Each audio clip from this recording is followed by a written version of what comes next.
রাজধানীর ঐতিহাসিক সোহরাওয়ার্দী উদ্যানে চলছে আন্তর্জাতিক খতমে নবুয়াত মহাসম্মেলন।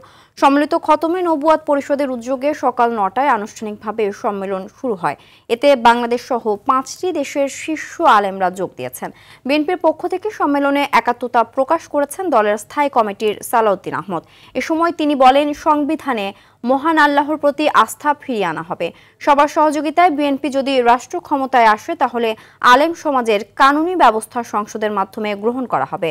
ভোর থেকে দেশের বিভিন্ন স্থানের আলেম ওলামা ও ধর্মপ্রাণ মুসলমানরা সোহরাওয়ার্দী উদ্যানের সমাবেশে যোগ দিয়েছেন। বাংলাদেশের রাষ্ট্র ক্ষমতায় সরকার পরিচালনার দায়িত্ব আল্লাহ রাব্বুল আলামিন আমাদেরকে দেয়।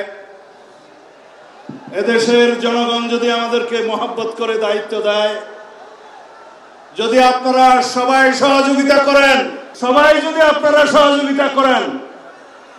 একসাথে থাকেন, তাহলে আপনাদের এখানে আজকে যে সমস্ত দাবি দেওয়া আছে,